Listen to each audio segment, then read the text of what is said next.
Hello. Thank you very much for joining me again.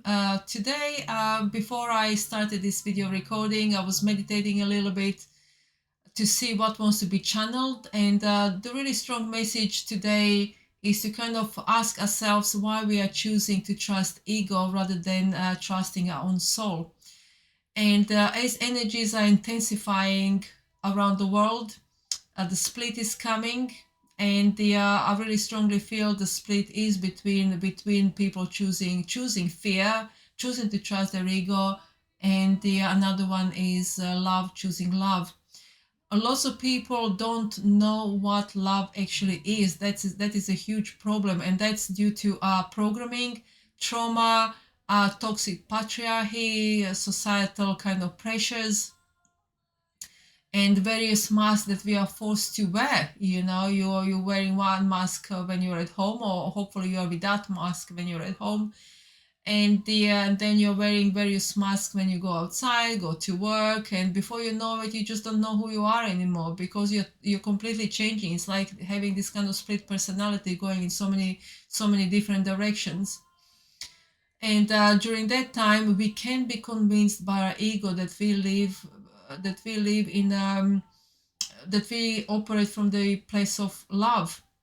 But if you're not authentic to yourself in all circumstances, in all realities of your life, then are you really living from a heart consciousness, from the place of love, or are you living from the place of fear? If you cannot be authentic self in different realities, then you are living from place of fear, because you feel if you are showing up as your authentic self, you're not going to be accepted. So you are choosing to trust fear. I am not going to be accepted. That's what I am fearful, to show myself as my authentic self. But why is that happening? And why are people choosing not to be authentic? Why are people choosing fear? One reason why people are choosing fear, to trust ego rather than the soul, is because that's what the world demands of us. If we choose a soul, if we choose our authentic self, if we choose love, we are very likely going to be rejected by even some of our family members, members of society. Maybe you might lose your job, you might be um, going through some really challenging and difficult changes in your life, like a transformation. During transformation and rebirth, um, you're very likely to completely, firstly, change the way you feel about yourself. You're going to be vibrating on different frequency. Lots of people in your life who you already know are not going to be able to catch up with you, not going to be able to understand you. They're like, oh, what's happening to that person now? I can't even talk with them anymore. And you'll be feeling like you don't have absolutely nothing in common with them. And lots of people are scared. Lots of people are scared of losing connection, losing communities, even homes, jobs. So they rather stay and choose fearful state than choose their soul path and soul purpose. Now, what happens when you don't choose your soulfulness? You are rejecting yourself, you are abandoning yourself. Once you abandon yourself, you are extremely easy to be controlled, because once you abandon yourself, you are in constant state of fear. Sometimes you are recognizing it through anxiety, depression, and sometimes you choose not to recognize it. And I know this is a really hard pill to swallow for many people, but it is how it is.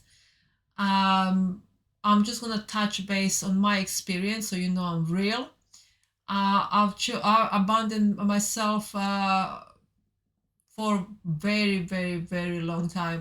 I wasn't even aware that I was abandoning myself. I just thought that that's just who I am and how my life is.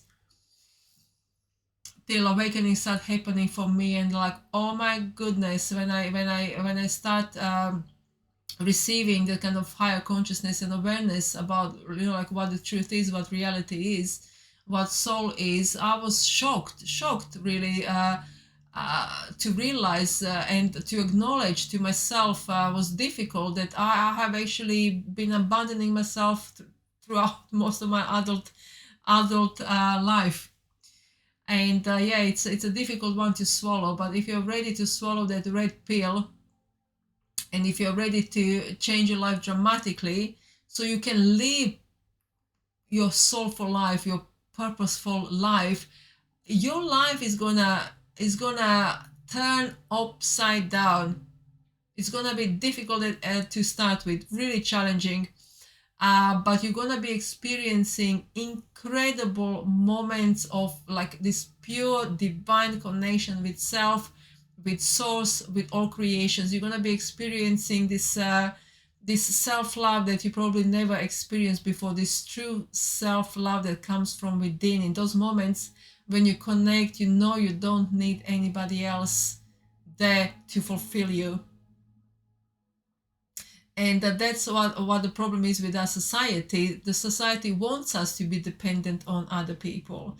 Not necessarily people who are close in your life, but they can be, but also other people like communities, political parties, etc., etc. The society, the energy of society wants us to be dependent on those energies so we can be controlled. To liberate yourself from it, you need to make a conscious decision to choose yourself. So you wake up, you look yourself in the mirror, in the front of the mirror, and you say to yourself, I'm absolutely sick and tired of abandoning myself again and again and again for the convenience of other people. Now I'm choosing to show up for myself and to be on my side. And you set intention. You set intention to the universe.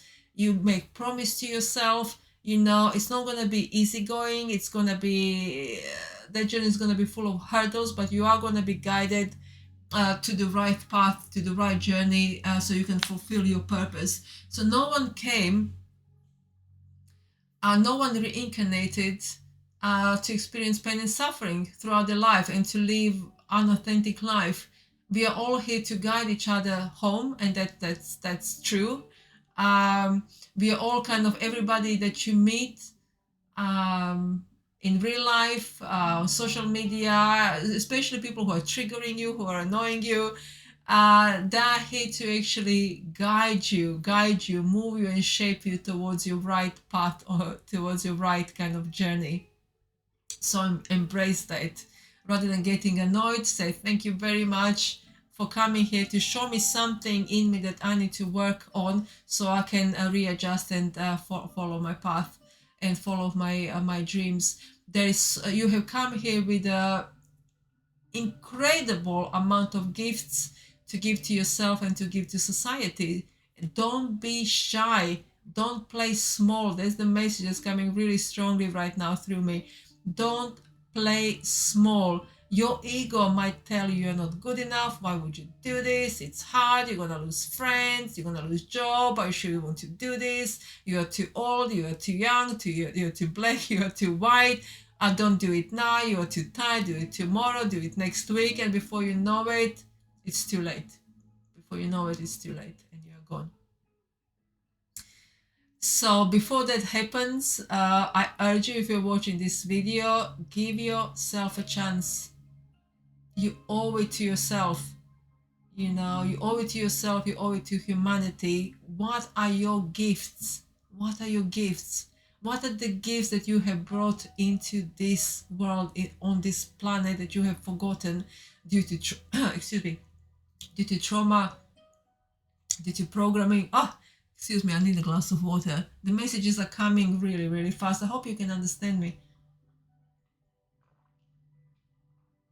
Oh my, oh my. They're coming really strong, you know, like this divine feminine is rising up and she's like, I need to be seen. The time has come. Let's do this. Let's wake up to this reality that we are powerful beings. You are a powerful human divine being who has brought here, I'm going to say it again, extraordinary amount of gifts. What are they? What did you bring to the humanity? Is it love? Is it pure heart? Is it something that you need to create? Is it something that you just need to be, like this kind of high frequency energy? What is it? What have you forgotten? Go back. You can do it by journaling, meditation, speaking to spiritual teachers. Now, talking about spiritual teachers, not every spiritual teacher out there is there for your highest good. So if they are telling you that you can heal yourself in 1 week or some retreat that you're going to be paying thousands of pounds for, then that's not your spiritual teacher. This journey isn't easy, and it takes patience, it takes time, it takes courage, it takes dedication. It's not gonna, there's no miracle pill for reprogramming, for rebirth, for spiritual awakening, and for detaching yourself from fear that's controlling you, that's controlling world and society that we live in. um so I'm gonna end it here. I'm gonna be talking about it a little bit more some other time, but I think for now that's enough. A lot has come in such a short period of time, 11 minutes and 21 seconds. If you have any questions, do let me know. It's such a serious subject. We're in serious times where we are really pushed to kind of examine ourselves closely and to ask ourselves really difficult questions. Is it going to be fear, or is it going to be love? What is your choice? I'll see you next time. Namaste.